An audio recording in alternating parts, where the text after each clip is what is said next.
গেল ৫ আগস্ট গণ আন্দোলনের মুখে শেখ হাসিনা সরকারের পতন হয়। তিনি প্রধানমন্ত্রীর পদ থেকে পদত্যাগ করে ভারতে পালিয়ে যান। তার দলের নেতাকর্মীরা অনেকেই পালিয়ে বিভিন্ন দেশে চলে যান, আবার অনেকেই গা ঢাকা দেন, অনেকেই সীমান্তে ধরাও পড়েছেন। সীমান্ত পার হতে গিয়ে মৃত্যুর ঘটনাও ঘটেছে। আওয়ামী লীগের সাধারণ সম্পাদক ও সাবেক সেতুমন্ত্রী ওবায়দুল কাদেরকে জুলাই আগস্টের গণহত্যার অন্যতম মাস্টারমাইন্ড ধরা হয়। তিনি গত ৮ নভেম্বর শেষ রাতে অবৈধ পথে ভারতে পালিয়েছেন বলে গুঞ্জন ছড়ায়।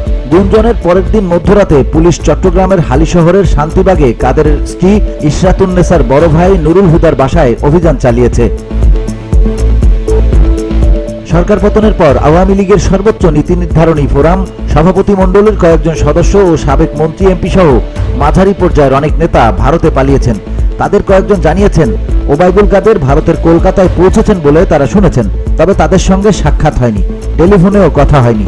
তবে এবার গুঞ্জন ছড়িয়েছে অবৈধভাবে সীমান্ত পার হয়ে ভারতের আসাম রাজ্যের রাজধানী গৌহাটির একটি হোটেলে অবস্থান করছেন ওবায়দুল কাদের। একটি বাংলাদেশি গণমাধ্যমের খবরে বলা হয়েছে, সাবেক সেতুমন্ত্রী ওবায়দুল কাদের চলতি মাসের প্রথম সপ্তাহে সিলেট সীমান্ত দিয়ে একটি প্রভাবশালী মহলের সহায়তায় ভারতের মেঘালয় রাজ্যের রাজধানী শিলংয়ে পাড়ি জমান। তিনি সেখানে ২-১ দিন অবস্থান করেন, পরে আসামের গৌহাটিতে আশ্রয় নিয়েছেন। গণঅভ্যুত্থানের পর দিল্লির লুটিন্স বাংলো জোনের একটি সুরক্ষিত বাড়িতে থাকছেন শেখ হাসিনা। ভারত সরকারই ওই বাড়িতে তার থাকার বন্দোবস্ত করেছে। বিশালাকার সেই বাংলোতে সাধারণত ভারতের মন্ত্রী, জ্যেষ্ঠ এমপি ও ঊর্ধ্বতন কর্মকর্তারা থাকেন।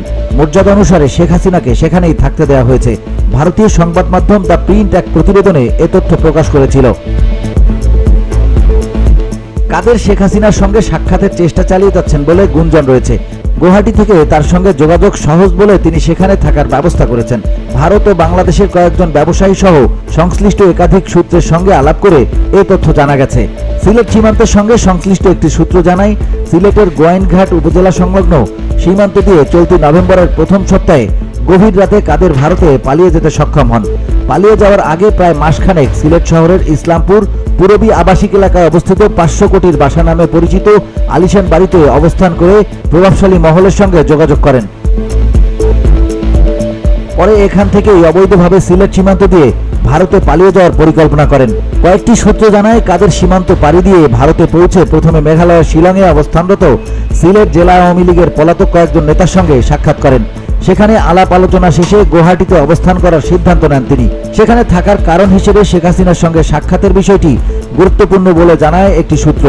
অবৈধভাবে সীমান্ত পেরিয়ে শিলং, গৌহাটি সহ বিভিন্ন এলাকায় বসবাস করছেন সিলেট জেলা আওয়ামী লীগের সাধারণ সম্পাদক এবং জেলা পরিষদের সাবেক চেয়ারম্যান নাসির উদ্দিন খান, আওয়ামী লীগের সাংগঠনিক সম্পাদক এবং বিসিবির পরিচালক শফিউল আলম চৌধুরী নাদেল সহ সিলেটের শতাধিক নেতাকর্মী। VOD Bangla news desk.